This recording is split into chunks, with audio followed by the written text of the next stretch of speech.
JD. Ang kwentong ito ay hango sa totoong buhay. Mula ito sa isa nating kabayan na itago na lamang natin sa pangalang Migo, taong 1970. Albay. Naawa si Migo sa kasalukuyang sitwasyon ng pamilya. Ilang beses palipat-lipat para lamang matakasan ang hindi kilalang nilalang. Sa kasalukuyan ay nakatira sila sa poder ng tiyahin. At upang mas madaling maintindihan ang pangyayari, pinaniniwalaan ng nakakatanda, sinumpa ang bunsong kapatid. May nilalang na sa kanya lang nagpapakita. Kapag nangyari, wala itong may isip ko hindi humawak ng patalim at sundan ng taga ang imahe. Tatagal ito ng ilang oras bago bumalik sa ulirat. Saktong magdudulot ng pinsala sa sarili, kasama at iba pang nadadamay. Ito ang dahilan kung bakit nasawi ang lolo't lola, maging ang panganay na kapatid. Ubos rin maging ang mga alagang baboy, kambing, kahit pa ang mga baka. Pinatay ng saksak hanggang sa nalagutan ng hininga. Nagmungkahi ang mga tao na idulog sa simbahan dahil baka ito ay pinamamahayan ng masamang espiritu. Kaso mas tinatanggap, mas pinaniniwalaan nila na ito ay may diferensya lamang sa pag-iisip kaysa sinasapian. Romel, Peraya, ilang taon na kayong ganito? Hindi ba kayo napapagod? Nilalamon kayo ng takot, kaya hanggang sa ngayon wala pa ring nagbabago. Imbis tulungan nyo si Angelang gumaling, puro kayo takbo. Wala sa tahanang nililipatan ng problema, kundi nasa mismong bata. Alam nyo na, sinumpa... Tia, kaunting respeto naman po. Alam nyo naman na hindi kami naniniwala sa ganyan kaya pakiusap lang. Huwag nyo nang banggitin. Yan ang problema sa inyo, Romel. Lumalala na ang sitwasyon dahil dyan. Walang masama kung maniniwala sa sumpa. Kahit idulog sa sino mang may karunungan, sasabihin na sinumpa ang bata. May kilala kong albularyo, subukan nating ipasuri. Hindi nga kasi, Tia. Ano pa ba? Pinipilit nyo ang bagay na yan. Makukumbinsi nyo pa ako kung sa ospital dadalin kaysa ilapit sa kung kani-kaninong albularyo. Ano ba yan? Ospital ba ka mo? Wala namang nangyayari ah. Masyado nyo kasing iniisip ang reputasyon ng apelido ng tatay mo kaya ayaw malaman ng tao ang sitwasyon. Ilang pera nang naubos para lang mapatahimik ang nakasaksi sa kaganapan. Romel, maigi pang kumilos ngayon. Hindi ka pa ba natuto sa nangyari? Si Angela rin ang dahilan kung bakit namatay ang mga magulang mo, maging ang panganay mo. Ano? Sige, tumunganga ka. Intayin mo ang pagkakataon na ikaw mismo maglilibing sa natitira mong mahal sa buhay. Napabuntong hininga si Migo. Lumabas ng tahanan. Hindi na kaya pang makinig sa usapan ng nakakatanda. Napangiti nang makita ang bunsong kapatid, si Aya. Masaya itong naglalaro kasama ang apo ni Tia Rosana. Hindi lingid sa kalaman ng kaanak ang tungkol kay Aya. Laking pasasalamat na hindi ito pinagkalat. Tinanggap pa rin sila sa oras na maghahanap ng matutuluyan. Normal na bata lang naman si Aya kapag hindi sinusumpong ng kondisyon. Katulad ng ibang mga bata, masayahin, makulit. Maglaro ng maglaro ang nais gawin. Kaso nga lang nagbago ang lahat. Nagsimulang makakita ng imahe. Nagigising ng 10 oras. Biglang nawawala. Babalik na marumi ang itsura na para bang gumulong kung saan. Sasabihin pa nito na may nakalarong babae. Malabo ang muka kaya hindi makilala. Nagpatuloy ang kaganapan hanggang sa umantong sa 7 gulang. Lumala ang kaganapan. Kung noon nakakakita ng babae, Sa puntong ito ay sinasapian, aakyat sa dingding, kisame, biglang tatalon na una ang ulo, kung minsan kinakalmot ang sarili o hindi kaya inuuntog. Umaatake na rin siya. Bawat taong nakikita ay hindi pinapalampas. Unang nasawi ang panganay na kapatid. Gabi ng mga oras na ito at tahimik ang paligid. Tulog maliban sa panganay. Kasalukuyan itong nag-aaral sa sariling kwarto nang umatake si Aya. Ni hindi nga napansin na bumukas ang pintuan. Kahit ang yabag, hindi narinig. Pasimple siyang kinalabit at sinakal. Walang lumabas na boses kahit anong sigaw. Naawat lang pagdating ng ama na galing sa trabaho. Kaso nga lang, huli na ang lahat. Itim na ang muka ng panganay. Halos pumuti ang lahat ng mga mata. Wala na itong buhay. Lumipas sa mga buwan, nangyari na naman uli. Bumisita sa probinsya para ipagdiwang ang araw ng mga patay. Pagkagaling ng sementeryo, binaba sa tahanan ang lolo't lola kasama si Aya. Ang mga magulang at si Migo ay nagtungo ng bayan para mamili ng kakailanganin. Kampante, naiwanan si Aya dahil ilang linggo na rin ang lumipas. Wala namang kababalagan na nagaganap. Hanggang sa nagulat pagbalik ng tahanan, bumungad ang pagbaha ng dugo sa sahig. Ang matatanda ay nakahandusay. May saksak ng kahoy sa ulo. Tulalang nakatitig si Aya. Walang ideya sa ginawa. Napag-usapan ng mga trabahador ang nangyari. Marami sa mga ito ang nanghinala kay Aya. Para hindi kumalat, binayaran upang manahimik. Mas matimbang sa ama ang reputasyon ng kanilang pamilya. Hindi rin kayang harapin ang husga ng sambayanan, kaya hanggat makakaya ay pinatahimik ang may nalalaman. Isa sa mga trabahador ang naglakas loob na kumausap. Si Mang Dindo, na hindi may kakaila ang lihim na karunungan. Isang tingin kay Aya, may ideya kaagad sa nangyayari. Kaso nga lang, nakiusap ang ama na huwag magsalita tungkol dito. Iginiit pa ng matanda na kinakailangan ng bata ng tulong. Kaso nga lang ng mga panong ito, hindi naniniwala sa usaping sapi. Bumalik ng syudad. Tuloy ang buhay na parang walang naganap. Pilit kinalimutan, kaso nga lang sunod-sunod ang kaganapan. Nang makalabas ng bahay si Aya, sinapian habang nasa kalagitnaan ng paglalaro. Sinaktan ang mga bata. Nagsalita ng kung ano-anong pananakot. Kung ilalarawan ng nakakita, itim ang mga mata. Panay likot ang ulo. Lumuluha ng itim na laway. Parang gagamba na mabilis ang pag-akyat. Sa kabutiang palad na gawa namang patahimikin ang mga saksi. Binayaran, pinapirma ng kasunduan. Tinakot ng husto ang ama. Kaya hanggang sa oras na ito, walang nagsalita laban sa kanila. Matapos ang insidenteng yun, napagkasundo ang lumipat ng tirahan. Nanuluyan sa paupahan ng pinsan, kaso malagim ang sinapit nito sa kamay mismo ni Aya. Naabutang nakandusay. Wala ng buhay. Muli ay nasa tabi si Aya. Walang tigil sa pagtawa. Taglay ang malademonyong itsura. Nakalusot sa krimen, kaya hindi sila naiturong sa larin. Pagkatapos ay naganap ng malilipatan, pero paulit-ulit ang kaganapan.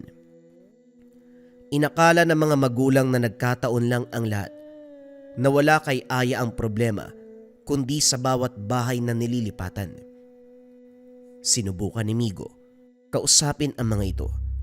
Kinumbinse na gawin ang payo na ipatingin sa albularyo o hindi kaya naman sa simbahan. Kaso nga lang nauwi sa pagtatalo. Mahirap makiusap sa mga tao na hindi naniniwala sa sapi at kababalagan. Migo, nandito ka lang pala. Magmula nang dumating kayo, palagi kang tahimik. May problema ka ba? Hindi ka naman ganyan. Wika ni Tia Rosana. Ano pa nga po ba ang iisipin? Itong nangyayari sa amin lang naman eh. Yan ang bumabagabag sa akin. Kinumbinsi nyo nga po si nanay at tatay na ipasuri sa albularyo si Aya, di ba? Harap-harapan na nilang nasaksiyan yung kaganapan. Pero pinipilit pa rin nila yung gusto nila. Mga duwag. Ayaw malaman ng ibang tao yung mga nangyari.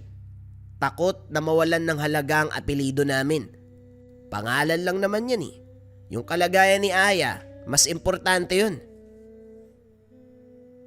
Nauunawaan kong saloobin mo, Migo. Yung tatay mo manang-mana sa lolo mo eh. Mas pipiliin pang protektahan ng pangalan kaysa sa malas sa buhay. May naisip ako. Gusto mo bang itakas natin si Aya?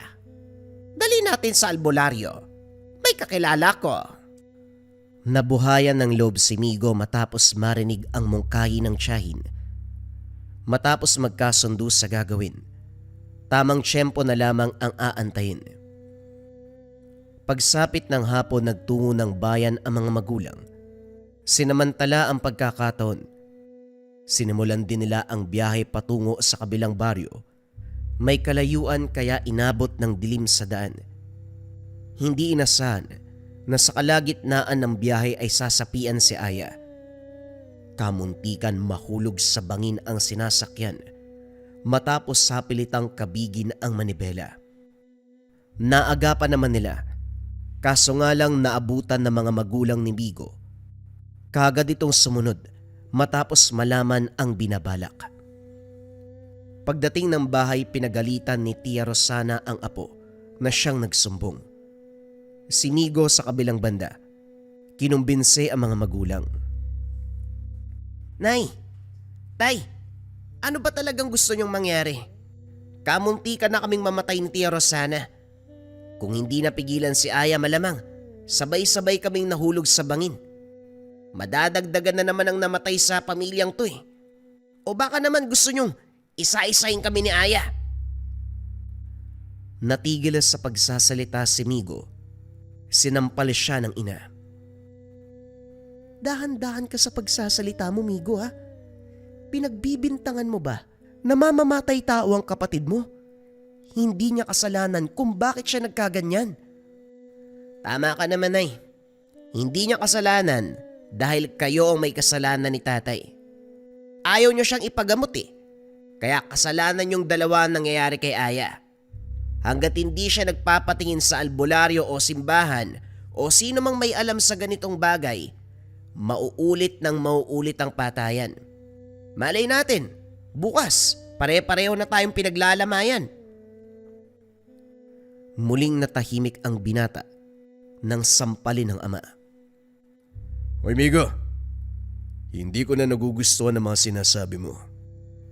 Kung wala kang magandang sasabihin, itiko mo yung bibig mo. Huwag kang mangialam. Kami ang nanay mo magpapasya. Malaman ko lang na may binabala kayo uli ng tiyahin mo. Hindi lang ito mangyayari. Mapipilitan akong ipatapon ka sa bundok. Nang marinig ni Migo ang banta ng ama, biglang may naalala. Noong nabubuhay pa ang lolo, minsan na siyang sinama nito sa tahanan ng kaibigan. Sa bundok ito nakatira at kung hindi nagkakamali sa itong albularyo, ito ang takbuhan ng lolo kapag may iniindang karamdaman. Ngayon lang sumagi sa isip ng binata at sa puntong ito ay nakabuo ng ideya. Kinausap si Tia Rosana.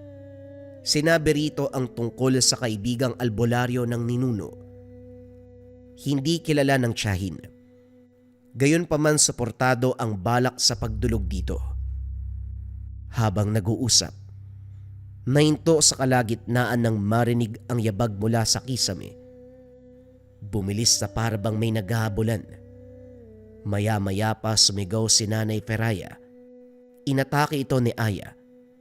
Mabuti na lamang naawat kagad. Dahil kung hindi, Siguradong mapapatay nito ang sariling ina. Itinali si Aya nang maramdaman na lalo itong lumalakas. Lahat ng pantali sa bahay ay ginamit. Lubid, tela, damit. Para lang mapanatili ito sa iisang lugar. Magdadasal na sana si Migo nang pigilan ng tiyahin. Aniya, wag ang dasal na alam ng karamihan dahil malaki ang tsansa na sasabayan at paglalaruan. Pinigilan na lamang ito. Inantay kung kailan babalik sa ulirat. Sa kabutiang palad, napukaw mula sa sapi. Sa puntong ito, si Nanay Feraya na mismo ang nagsabi kay Tatay Romel. Humingi na kaya tayo ng tulong sa simbahan, Romel? Malala na yung lagay ng anak mo. Ako na ang inatake, Romel, nakita ko. May demonyong sumapi sa anak natin. Tama sila. Sana nung una pa lang nakinig na tayo eh. Feraya, pati ba naman ikaw? Hindi nga sinasapian si Aya. Nagkakaganyan lang yan dahil may problema yan sa pag-iisip, sinusumpong lang yan. Huwag ka na mag-isip ng kung ano-ano. Romel, alam mong sapi yan noon pa lang pero ayaw mong tanggapin. Iniisip mo yung reputasyon ng apelido mo eh. Pwede ba anak mo naman ang unahin mo? Wala namang mawawala kung ipapasuri natin sa simbahan o sa albularyo eh. Para sa kapakanan ng anak mo. Romel, huwag ka namang makasarili. Nabuhayan ng loob si Migo habang nakikinig sa usapan ng mga magulang. Subalit muling nabigo dahil iginiit ng ama ang sariling paniniwala. Hindi to pumayag na ilapit sa sinuman ang bata. Dismayadong dismayado, kaya tinuloy niya ang desisyon. Nang makahanap ng pagkakataon, tinakas si Aya. Ginamit ang sasakyan ni Tia Rosana. Maayos sana ang biyahe, subalit sa kalagitnaan ay nasiraan. Habang kinukumpuni, hindi napansin ni Migo ang kaganapan sa loob ng sasakyan. Maya-maya pa, narinig na lamang ang ingay. Yung tipong parang binabaling buto. Nang lumingon, nakatingin sa kanya ang malademonyong muka ng kapatid. Dali-daling binuksan ang pintuan pero sinalubong ng sakal. Sobrang lakas, hindi kayang pigilan. Walang kahirap-hirap na pinag-untog. Kinaladkad sa labas. Hinila ang buhok. Sinampal.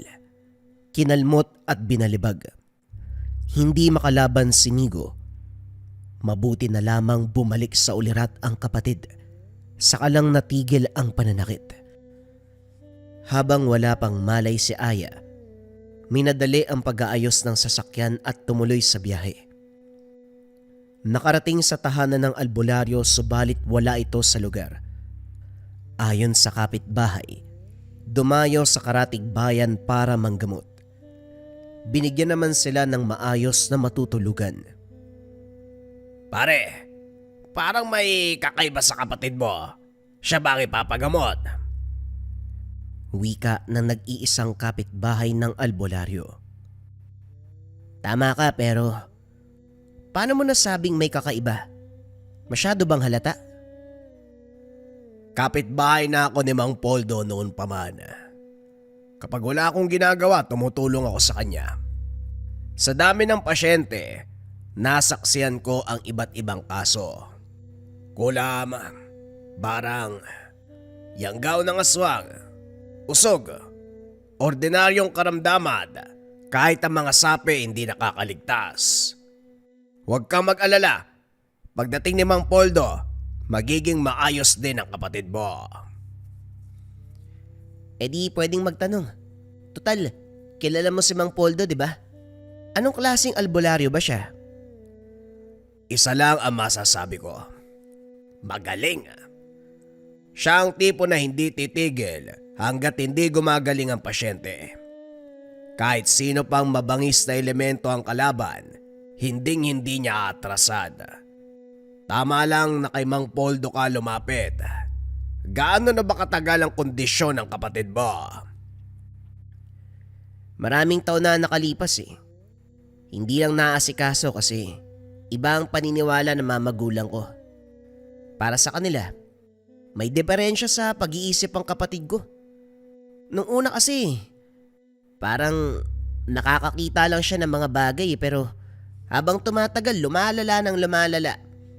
Pumapatay na rin siya. Malala nga yan. Teka, oo nga may ganitong kaso si Mang Poldo noon eh. Pwede ako nagkakamali, sinumpa ang pasyente kaya nagkaganon eh. Hindi kaya ganyan din ang nangyari sa kapatid mo? Natahimik si Migo. Sa katunayan, ilang ulit nang narinig sa dating kasambahay na baka sinumpa si Aya. Ang sabi pa nito, hindi ganon kahina ang katawan ni Aya para basta-bastang pasukin ng demonyo. Sa pagkakaintindi sa kaganapan, sinumpa ito dahil sinusundan kahit saan man magpunta. Kahit nasa tamang wisyo ang bata, umaaligid ang espiritu. Hindi ako sigurado pero malalaman natin siguro pagdating ni Mang Poldo. Kailan kaya siya babalik? Naku, kagabi lang siya umalis eh.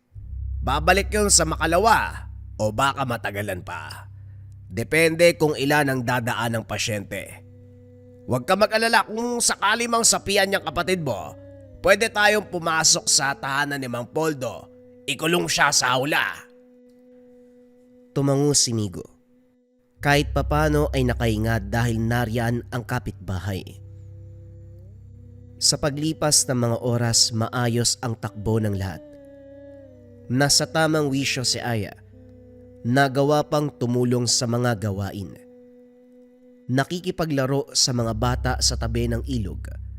Bantay sarado naman ni Migo. Pagsapit ng hapon, bumalik ng tahanan para tumulong sa pagluluto. Matatanaw naman sa bintana ang kinalalagyan ni Aya, kaya kampante si Migo na mababantayan pa rin. Habang abala sa gawain, narinig ang sigawan ng mga bata. Sumigaw na rin si Tere para tawagin siya. Pagkatingin doon, inaatake ni Aya ang kalaro. Nilublob sa tubig. Napigilan pero hindi nakaligtas sa batikos ng magulang. Si Teroy ang nakipag-usap sa mga ito. Mabuti na lamang nadaan sa maayos na usapan. Hiniling ng mga ito na huwag palabasin si Aya para hindi makapanakit muli. Pero yung sinabi mong hawla, ikulong na lang kaya natin dun yung kapatid ko. Natatakot ako eh. Baka kung anong gawin niya sa mga tao dito. Marami nang naperwisyo doon sa amin. Ayoko madagdagan dito. Sa ngayon, hindi pwede. Mangyayari lang ang pagkulong kapag sinasapian yan eh. Kung ganito, wala na. Maayos siya, hindi maaari. Teka, susubukan ko maganap ng pangontra sa tahanan ni Mang Poldo. Pagbalik ni Tere, may bitbit itong mangkok na puno ng puting pulbos. Hindi na siya nagtanong kung ano ito. Tinulungang ikalat sa silid-tulugan ni Aya. Sa labas naman naglagay ng mga dahon-dahon sa bawat haligi ng tahanan. Pinausok ang iba sa mga ito. Sa kabutiang palad, maimbing ang pagtulog ni Aya paglipas ng gabi. Subalit paggising hindi ito magilap. Biglang nawala. Sinira ang bilog na ginawa sa pulbos. Bukas ang bintana. Dali-daling hinanap sa kagubatan. Napatanda na lamang ng krus si Migo nang maabutan itong nakalambitin sa mataas na puno. Nakabaliktad ang pwesto. Nasa itaas ang mga paa. Nakatuon sa lupa ang ulo. Hindi ito makausap dahil sinapian. Nagsasalita ng iba't ibang lengguwahe. Maya-maya pa, nahulog. Unang bumagsak ang ulo. Hindi ito nakakilos. Ginulat na lang sila nang bigla itong tumayo at umatake. Parehong kinalmot. Pagkatapos ito ay tumakbo sa mas masukal na bahagi. Hinabol subalit hindi magilap. Nariyan lang ito sa tabi-tabi. Batay sa ingay pero mahirap hanapin. Kung ano-anong pakiusap ang ginawa ni Migo, ayaw pa rin lubayan ng pagkakasapi.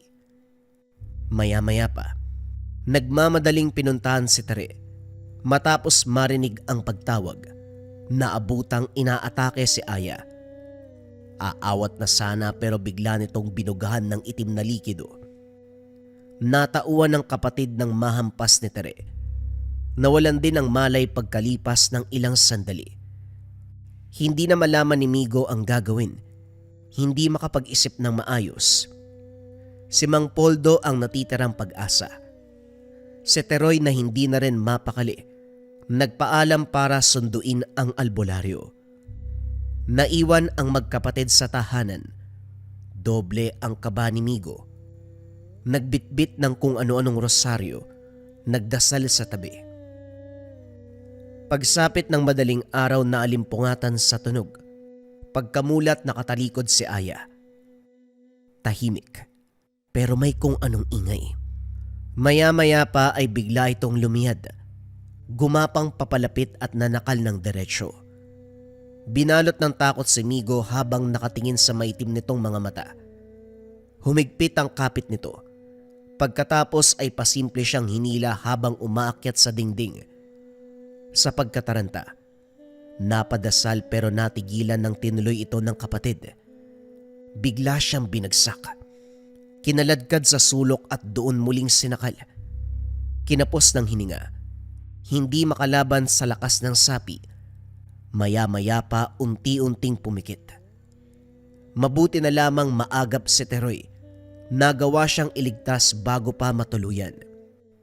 Sa puntong ito, sapilitang hinila patungo sa tahanan si Mang Poldo. Ubusan ng lakas dahil habang kinakaladkad papasok, hinihila rin sila palayo. Matapos ng ilang sandali, nagawa ring ipasok. Pinaupo ang bata at tinalian ng lubid. Kinulong sa hawla. Tinabunan ng malaking tela na may nakasulat na dasal at simbolo. Binuksan ni Tere ang mga libreta sa partikular na pahina. Pinalibot ito sa kulungan. Lumakas ng lumakas ang sigaw ni Aya. Hindi sa kanya ang boses kung hindi sa sumaping espiritu. Gumalaw ang kulungan. Pinipilit makalabas. Ilang sandali pa biglang tumahimik. Sisilipin na sana ni Migo nang pigilan siya ni Teroy. Hayaan mo lang muna ang kapatid mo sa loob. Kapag binuksan natin yan, maaaring bumalik ang sapi. Huwag kang mag-alala dahil ligtas naman siya dyan. Pinalipas ang oras. Maya-maya pa sinubukang kausapin. Natuwa ng sumagot ito. Kinausap ng kinausap para gumaan ang pakiramdam. Kahit si Aya, humingi ng saklolo sa kanya. Habang nakikipag-usap ang kapatid, hindi maiwasang maiyak ng binata. Mararamdaman ang takot at pagod sa boses. Napapatanong kung bakit sa dami ng bata sa mundo, siya pa ang napiling magkaganito. Walang maisagot si Migo kung kaya't tumahimik na lamang. Pagsapit ng hapon na buhayan ng loob nang dumating si Mang Poldo. Hindi to nagtaka nang maratnan sila sa ganong kalagayan. Kinausap nito si Teroy. Eto po si Migo. Kapatid naman niya yung nasa loob ng hawla. Noong isang araw pa ho sila dito eh. Ilang ulit na pong sinapian magmula nang dumating, inatake pa nga kami. Mabuti na lang hindi malala ang sinapit. Kagabi pa po siya dyan sa loob. Hindi ko binuksan. Wala po yung panapos na orasyon eh. Manong, kilala niyo po ang lolo ko, si Domingo. Yung negosyante at may malawak na koneksyon sa lugar na ito. Kahit alang-alang po sa pagkakaibigan niyo ng lolo ko, tulungan niyo naman po kami oh. Ikaw yata yung paslit na kasakasama niya noon ano? Huwag kang mag-alala. Hindi kita tutulungan para sa pagkakaibigan namin ng lolo mo. Tutulungan kita dahil yon ang dapat. At sa sandaling umapa kayo sa tahanan ko, pasyente ko na ang kapatid mo. Ako nang bahala sa kanya. Niligpit ang mga libreta. Pinalitan nito ng mga kandila. Napakunot ang noo ni Migo nang makita ang inihandang mga gamit. May banal na San Benito, may banal na tubig at asin. Sinimula na ang ritual. Bumigkas na mga dasal. Hindi maunawaan ang sinasabi ng albularyo kaya nakinig na lamang. Sa napapansin ni Migo, dahan-dahang bumibigat ang pakiramdam. Hindi nagtagal sumigaw si Aya. Puno ng pagmamakaawa ang boses. Sa labas naman umaaligid ang anino. Hindi magawang tigilan dahil para itong manipis na usok. Bigla ring nawawala, palipat-lipat ng pwesto. Hindi nagtagal, ang telang nakasuklob unti-unting nagkulay itim. Lumalakas ang sigaw ni Aya. Sumabay ang lalong pagbigat ng pakiramdam. Isa-isang namatay ang sinde ng kandila. Si Mang Poldo naman, pahinto-hinto sa pagbigkas na parang sinasakal. Hindi naglaon. Bumalik sa pagsinde ang mga kandila. Dere-derecho ang pagsambit ng dasal. Kumalma na si Aya.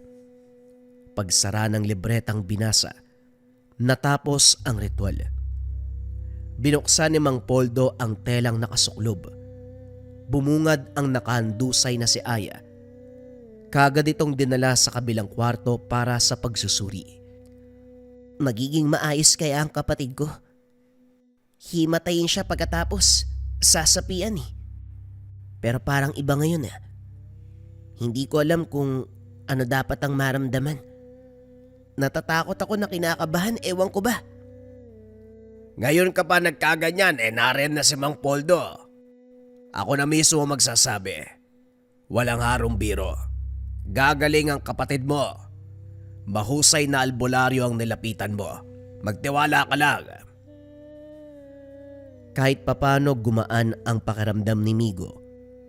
Habang sinusuri ni Mang Poldo ang kapatid, bumalik muna sila sa tahanan ni Teroy para maghanda ng makakain.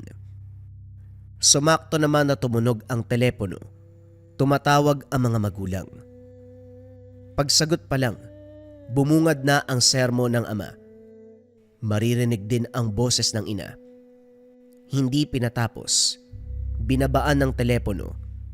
Pinatay para hindi na ito makatawag muli. Pagbalik sa kabilang bahay, tapos na ang pagsusuri. Pinag-usapan sa kalagitnaan ng pagkain. Huwag ka sanang mabibigla, iho. Sinumpa ang kapatid mo. Hindi ako sigurado kung anong klase ng sumpa at kung ano ang ginamit na pamamaraan. Malakas ang kapit nito sa kapatid mo, kaya hindi nakakapagtaka na paulit-ulit sinasapian. Hindi rin masisigurado na ang ginawa kong ritual ang tatapos ng sumpa. Pasensya ka na kung ito ang binalita ko sa iyo, pero hindi ko papabayaan ang kapatid mo. Hilingin ko na lang din na kung pwede, sa akin na muna siya tumira para mabantayan sa bawat oras. Alam ba ng mga magulang mo na nandito kayo? Hindi po. Wala naman silang plano na iligtas si Aya eh. Kaya hindi na ako nagpaalam. Gawin niyo po ang nararapat. Iligtas niyo po ang kapatid ko. Tumango lamang si Mang Poldo. Bagyang nagulat sa tugon ni Migo. Ang buong akala, may alam ang mga magulang sa pagpaparito. Gayunpaman hindi na alintana. Kaligtasan ni Aya ang prioridad. Unti-unting nasanay sa pamumuhay sa bundok. Tumutulong sa pagamutan ni Mang Poldo. Katuwang din si Teroy na siyang nagtuturo ng mga bagay-bagay. Dito nasaksihan ang iba't ibang kaso ng karamdaman. May ordinaryong sakit. Meron ding dulot ng kapwa-tao kagaya ng kulam, barang, maging mga elemento. Subalit sa lahat ng pasyenteng nasaksihan, may isa na nakaagaw pansin. Pareho na kay Aya. Sapi, pero ang kaibahan lang, hindi to gawa ng sumpa. Tahimik na pinanood ni Migo ang kasalukuyang ganap. Pinasok sa hawla ang pasyente. Isinailalim sa ritual. Sa kalagitnaan na baling ang pansin ng tumawag ang kapatid. Nagtaka dahil nasa labas ito. Ikinulong naman sana sa kwarto. Nagmamadaling sinundan. Nagtungo sa gubat. Nagulat siya. Animoy gagamba na pasimpleng tumalon sa mga sanga. Hindi rin maunawaan ni Migo ang nangyayari.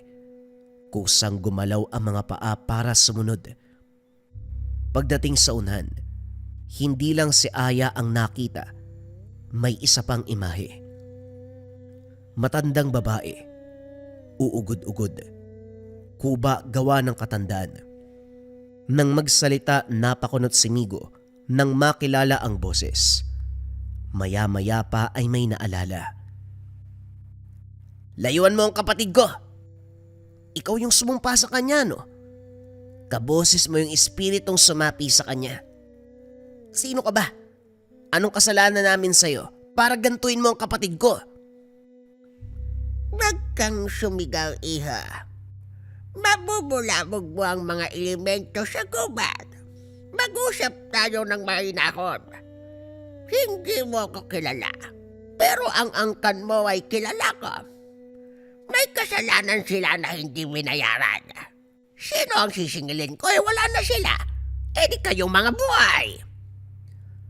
Ano bang sinasabi mo?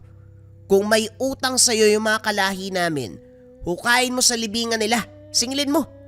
Hindi yung idadamay mo yung kapatid ko. Anong alam namin sa problema nyo? Pakiusap lang, Manang.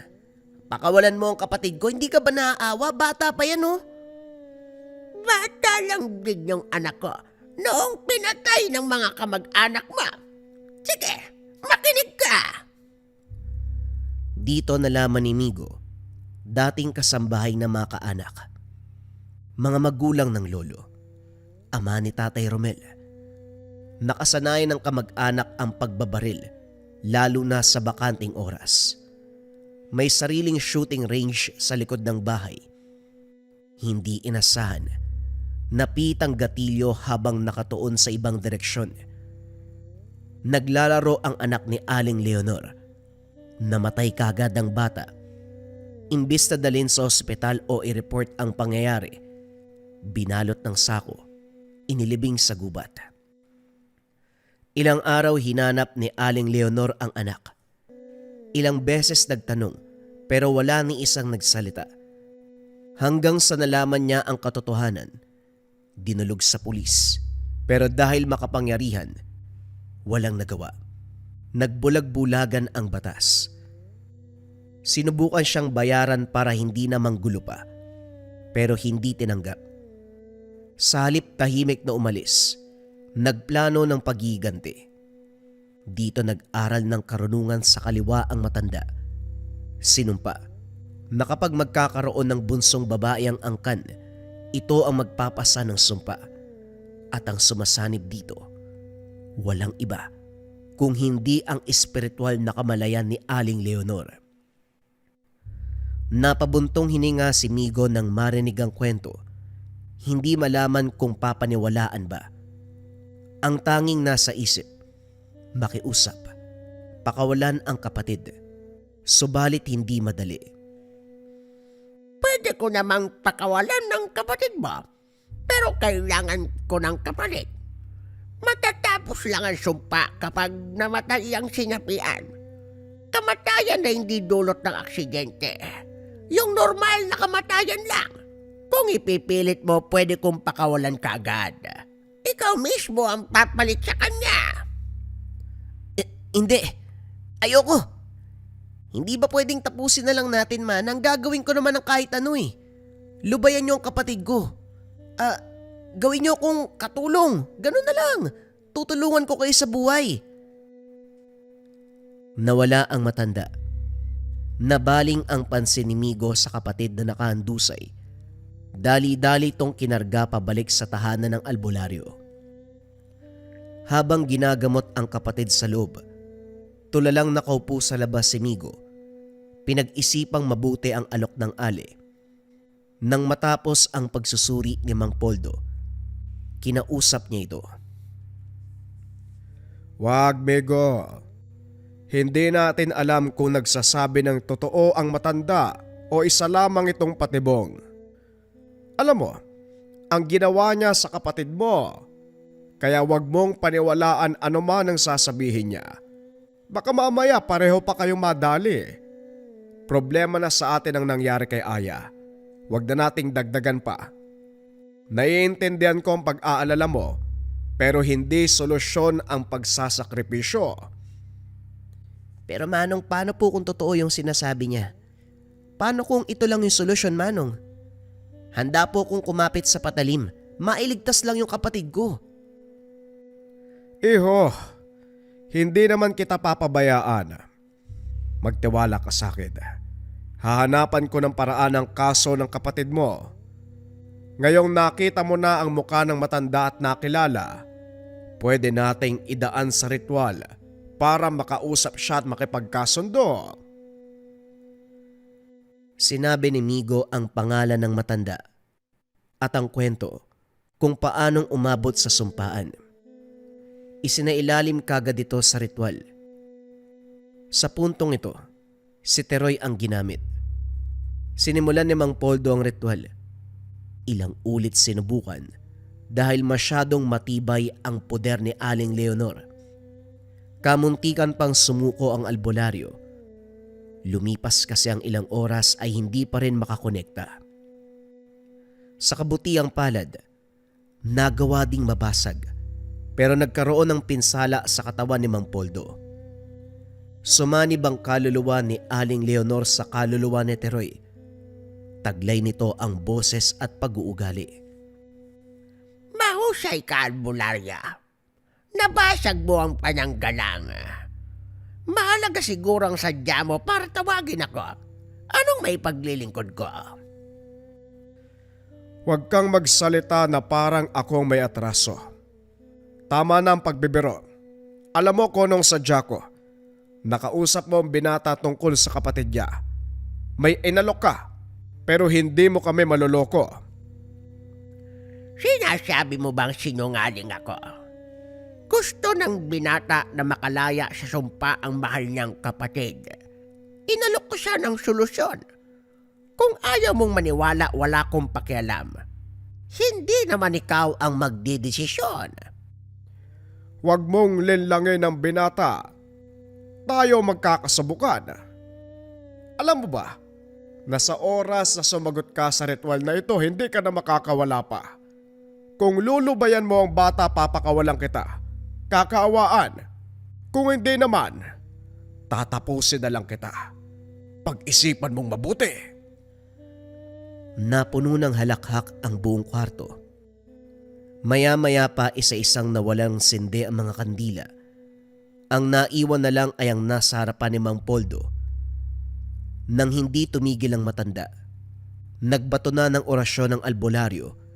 Dito na nagkasubukan ng dalawa. Lumaban si Aling Leonor. Gumanti ito ng orasyon. Lumabas si Migo. Hindi na kaya pang manatili dahil kinakapos ng hininga. Nang maalala ang kapatid sa loob, dali-dali ding bumalik. Sa puntong ito nakita niya si Aya na parang wala ng kaluluwa.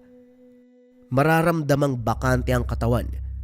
Isang tulak ay natutumba kagad. Nawalan pa ng malay. Bumalik sa kabilang kwarto pero hindi maistorbo si Mang Poldo. Kasalukuyan itong nakikipaglaban sa kaluluwa ni Aling Leonor. Nang balingan siya ni Aya, kusa itong gumalaw. Lumambitin, binutasan ang bubong at lumabas. Teka, nasa katawan ni Teroy ang kaluluwa ni Aling Leonor. Sinong sumapi kay Aya? Sinundan ang ingay ng kapatid. Nasa kabilang kwarto. Nakisali sa gulo ng ali at albularyo. Nakapikit si Mang Poldo. Tuloy-tuloy sa pagsaboy ng banal na orasyon. Direkta itong sinugod ni Aya. Hindi bumitaw sa ginagawa ang albularyo dahil sa oras na mangyari, makakatakas si Aling Leonor. Naunawaan ni Migo kaya nakisali na rin siya. Hinila ang kapatid hanggang sa kanya bumaling ang atensyon. Sinugod ng sinugod. Iniinda ang bawat atake. lalong na alerto nang makakuha ng patalim. Panay ilag para makaiwas sa walang tigil na pananaksak. Sinubukang pukawin pero pinangimabawa ng espiritu. Natigilan ng binata nang magsalita ito. Nag-iba ang boses. Hindi katulad ng dating boses ni Aling Leonor. Mas bata ngayon. Tinatawag ang pangalan niya. Sinubukan siyang linlangin pero hindi nagpatinag. Kuya Migo, lumapit ka. Hindi kita sasaktan. Huwag ka magtago. Ako to. Ako si Aya. Hindi na ako sinasapian. Magpakita ka sa akin. Umuwi na tayo kay nanay at tatay. Kuya Migo. Siniksik ni Migo ang sarili. Sinikap na hindi makita ng kapatid. Pero makalipas ang sandali, natuntun, inatake at nang manghina ay kinaladkad. Mabuti na lamang nasa pintuan na si Mang Poldo. Sinugod ng saksak si Aya pero hindi kayang tumbasan ng lakas. Ngumiti lang ito, walang pagdadalawang isip na binalibag. Nanlaki mga mata ng albularyo matapos masaksak. Naalerto si Migo nang lumingon sa kanya ang kapatid. Hindi madaan sa pakiusap. Sinugod siya ng saksak. Swerteng nakaiwas, pero hindi nagtagal ay nahuli rin. Binalibag sa kabilang kwarto. Nang makita si Tere, dali-dali itong ginising. Inabot ang libreta. Todong hinampas sa mukha ni Aya nang makalapit. Tumulong na rin si Teroy. Hinila ito at kinulong sa hawla. Sinukluban ng tela. Sinindihan ng mga kandila. Inakay si Mang Poldo para simulan ang ritual. Hindi maumpisa ng albularyo dahil sa sugatang balikat. Namumutla. Nangihina. Natataranta si Migo. Sinisigawan. Umawat naman si Teroy at pinaalalahanan siya. Kumalma. Binigyan ng oras ang albularyong gamutin ang sarili. Sa kalagitnaan nito, nanlaki mga mata ni Migo nang gumalaw ang hawla. Dali-daling pinigilan bago tuluyang umangat. Kaso nga lang, hinila siya ng kapatid. Silang dalawa ngayon ang nasa loob. Hindi makahinga si Migo. Nabibingi sa mga bulong. Nakatitig ang kapatid. Pinipigilan siyang makagawa ng anumang kilos. Maya-maya pa bumulwak ito ng itim na likido. Hindi nagtagal. Naramdaman na ang puwersa na nagpupumilit pumasok sa katawan. Pumikit ang binata. Tahimik na nagdasal sa isipan. May pagdadalawang isip si Migo kung makakatulong ang Diyos sa ganitong pagkakataon. Sa kabila nito, patuloy pa rin ang pagdarasal habang nilalabanan ang puwersang nais makasapi sa katawan. Tinakpan ng magkabilang tenga laban sa mga bulong. Maya-maya pa nagmulat ng marinig ang pagtawag ni Mang Poldo. Tumugon siya. Naluluwang nakiusap na iligtas. Sa pilitang pinaharap ng kapatid, hindi kayang makipagtitigan sa itsura nito. Maputlang maputla. Maitim ang mga balat at bibig. Patuloy na lumuluha ng likido. Kuya, tumitig ka sa mga mata ko, huwag ka matakot. Hindi kita sasaktan. Ang gusto ko lang naman magkasama tayo hanggang dulo eh. Humawa ka sa akin, kuya. Hindi kita iiwan. Hindi ka na makakawala. Sa huling apat na salita, biglang lumalim at dumoble ang boses. Sinabayan ng maigpit na pagsakal. Hindi na kaya pa ni Migo. Pakiramdam niya ay nakalutang na lamang. Makaraan ng ilang sandali na buhayan ng loob matapos marinig ang boses si Mang Poldo. Sa puntong ito, unti-unting lumuwag ang pagkakasakal ni Aya. Dahan-dahan ding lumiwanag ang muka. Na parabang hinahatak paalis ng katawan ang sumaping kaluluwa. Hindi nagtagal ay bumagsak ito. Nawalan ng malay. Bumagsak din si Migo. Habol ang hininga. Nawala ang bigat ng pakiramdam kasabay ng pagbukas ng kulungan. Sumaklolo sina Teroy at Mang Poldo. Walang alaala sa susunod na nangyari matapos mawalan ng malay. Nang matauhan, bumungad si Mang Poldo na kasalukuyang nagriritual sa paanan ng higaan ni Aya. Nasa tabi si Teroy, nagsasaboy ng sagradong asin sa paligid. Maya-maya pa natapos na ang ritual. Sa awa ng Diyos, masaya kong ibalita na ligtas na ang kapatid mo. Naputo lang sumpa pero kinakailangan kong puntahan ang kinaroroonan ni Aling Leonor. Dapat tayong makasigurado. Kapag buhay pa ang matanda, malaki ang posibilidad na babalik sa dati si Aya. Papatay po kayo, Manong? Kailangan ba yun? Kung nagkasundo naman kayo ni Aling Leonor, hayaan po natin siyang mabuhay. Total matanda na yun eh.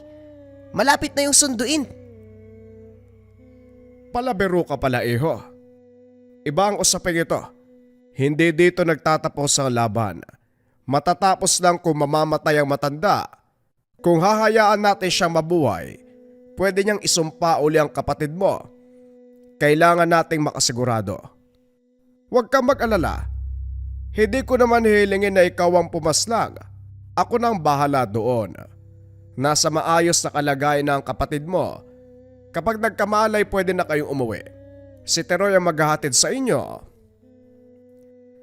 Umuwi si Mang Poldo para hanapin si Aling Leonor. Hindi nakapagtanong si Migo kung saan. Walang oras dahil sa pagmamadali ng albularyo.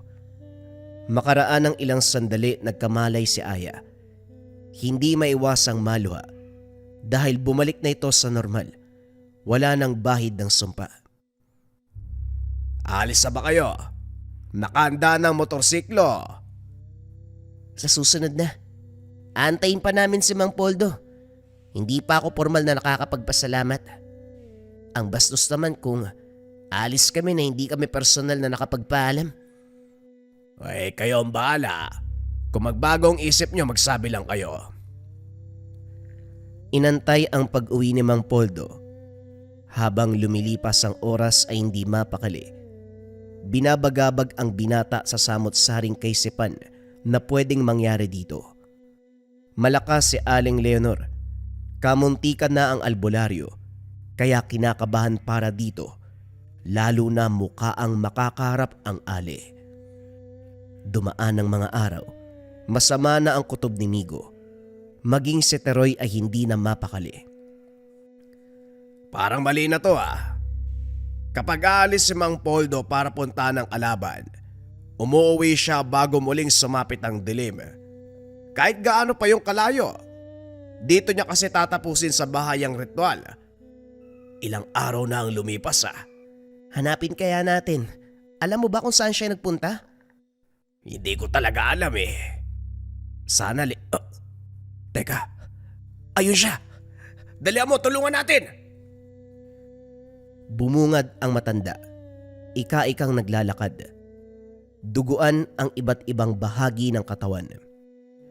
Dumiretso sa pagriritual kaysa gamutin ang sarili. Sinunog nito ang dalang buhok habang sumasambit ng orasyon.